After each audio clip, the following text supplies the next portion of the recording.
Ever wondered why humans are the dominant species on Earth? It's a question that's been bouncing around in our oversized brains for quite a while now, and I'm not just talking about last Tuesday when you had that existential crisis while standing in line for coffee. Let's take a moment to marvel at the grand spectacle of evolution. It's like a slow-motion lottery, where the winning ticket is survival. Over millions of years, nature has been churning out a wild variety of living beings, from microscopic bacteria to colossal whales, from fleeting mayflies to age-defying tortoises.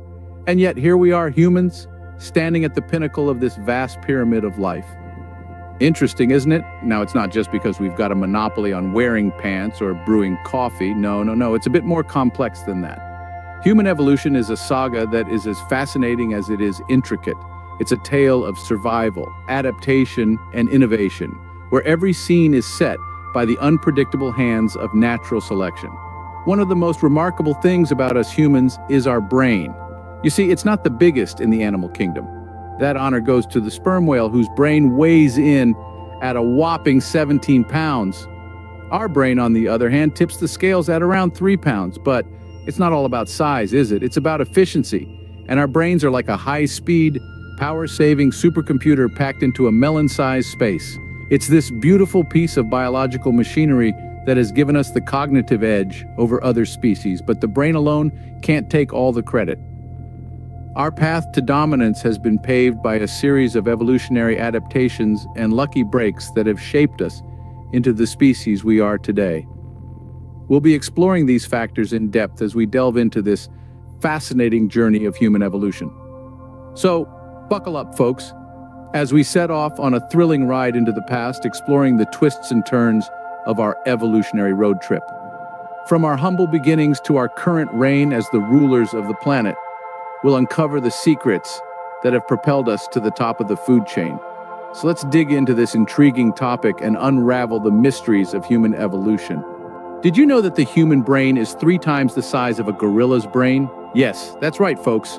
Our brains are the heavyweight champions in the primate world, but size isn't everything. The real magic lies in the complexity of our brain's structure. Picture this. Our brains are a bustling metropolis of around 86 billion neurons. These tiny powerhouses are interconnected in a network so complex, it makes the New York subway system look like a child's toy train track. It's this complexity that gives us the ability to think abstractly, to create art, to invent technologies, and to ponder the mysteries of the universe. But here's a fun fact. Our brains are greedy. Despite making up only 2% of our body weight, they consume a whopping 20% of our energy. That's right. Your brain is the most energy-hungry organ in your body. It's like a teenager raiding the fridge after school, and just like that teenager, it uses all that energy for something important, keeping us at the top of the food chain. Now, we're not just talking about survival here. We're talking about the ability to thrive in diverse environments, to adapt and to innovate. The capacity for abstract thought has allowed us to create societies, build civilizations, and even explore space. So, what's the takeaway from all this? Well, it's not just about having a big brain. It's about what we do with it. Our brains have given us the ability to think, invent, create, and adapt like no other species on Earth. And while we're on the subject, let's not forget about the power of our brains to love, to empathize, and to connect with each other. After all, it's these connections that make our human experience truly unique. So it seems that having a big brain has its perks, but remember, it's not just about size, it's about how we use it. And boy, do we know how to use it. What if I told you that one of our secret weapons is gossip? Yes, that's right, folks. We're not the dominant species on Earth just because we've got big brains and opposable thumbs. It's also because we're the champs of chit-chat. Now, communication has been key to our survival and evolution. We humans have developed an amazingly complex system of communication, far beyond the simple signals used by other species. It's not just about conveying information, but also about building relationships, cooperating, and of course, gossiping. Imagine, if you will, our ancient ancestors sitting around the fire at the end of the day sharing stories of the mammoth that got away or the new berries they found. This exchange of information helped them learn, plan, and survive. It's the earliest version of our modern-day social media, minus the cat videos, of course. And here's a fun fact for you language buffs out there. Did you know that there are over 7,000 languages spoken worldwide today? That's 7,000 different ways we humans have developed to say, "Hello, how's the weather?" Or, "Watch out for that saber-toothed tiger." Language is such a uniquely human trait. It allows us to express complex ideas, emotions, and abstract thoughts. It's a way to pass on knowledge from one generation to the next, preserving our history and culture. And think about this. Every language has its own jokes, idioms, and puns. That's a whole lot of humor out there. So yes, our ability to communicate, to gossip, to share stories and jokes has played a crucial role in our journey as a species. And it's not just about survival, it's about creating connections, fostering understanding, and building communities. From the simple grunts and gestures of our ancestors to the eloquent words of Shakespeare and the instant gratification of text messages, our communication skills have come a long way. So, next time you're having a chat, remember, it's not just idle gossip, it's a testament to our evolutionary journey. From grunts and gestures to Shakespeare and text messages, our communication skills have come a long way. Imagine trying to open a can of soup without a can opener, or even without hands. Picture that scene for a moment, will you? Not so easy, right? Well, that's where our story begins today. In the grand timeline of evolution, humans have been blessed with a unique gift, opposable thumbs. Now you might be thinking, big deal, I've got thumbs, so what? But let's put things into perspective. Opposable thumbs were a game changer in evolution. They allowed us to grip and grasp, opening up a world of opportunities. But it wasn't just about gripping fruit from trees or holding onto branches. No, it went far beyond that. It was about the invention of tools. Yes, tools, the unsung heroes of human evolution. You see, once we were able to hold things, we started making things. And once we started making things, well, the rest is history. Now, here's a fun fact for you. The oldest known human tools date back about 2.6 million years. That's right, 2.6 million years. These tools were simple, usually just a piece of stone chipped into a sharp edge, but they were revolutionary. With these tools, early humans could hunt, prepare food, and protect themselves more efficiently than ever before. Human evolution is a story of adaptation and survival, and tools played a pivotal role in that story. They allowed us to manipulate our environment, to overcome challenges, and to thrive in new and changing landscapes. From the first stone tools to the wheel, from the printing press to the smartphone, human history has been shaped by our ability to create and use tools. And it all started with our hands, our thumbs, and a little bit of ingenuity. So, next time you're struggling to open a can of soup, just remember, you're part of a long and proud tradition of tool makers, and that's something to be proud of. Our ability to create and use tools has certainly given us a leg up in the survival game. Ever feel like a good walk clears your head? Well, our ancestors might have felt the same way. Now let's take a stroll down memory lane, back to when our ancestors first stood upright. You see, humans are among the rare elite in the animal kingdom that move about on two legs, a trait known as bipedalism. This evolutionary leap in locomotion was a game changer, folks. It not only changed how we moved, but also how we interacted with our environment. Imagine the vast African savanna teeming with wildlife. Our ancestors, by standing on 2 feet, could now see over tall grass, spot potential predators from afar, and scout for food resources. It was like upgrading from a compact car to an SUV. The view was just unbeatable. And it's not just about the view. Bipedalism also made us energy-efficient walkers. We use about a quarter of the energy that quadrupedal animals do to cover the same distance. That's like driving a hybrid car compared to a gas guzzler. Our ancestors could travel longer distances in search of food and water without tiring quickly. Here's a fun fact. Did you know that humans can outwalk almost every other animal? That's right. In the long haul, we're the marathoners of the animal kingdom. Our ancestors could track and wear down their prey over long distances in the blistering heat, a hunting method known as persistence hunting.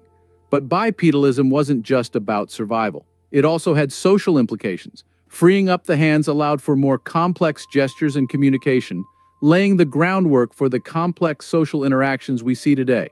But remember, evolution is not a sprint, it's a marathon. Bipedalism didn't happen overnight. It was a slow, gradual process that took millions of years, shaped by environmental changes and survival needs. So, the next time you take a stroll, remember that you're using a skill that's millions of years in the making.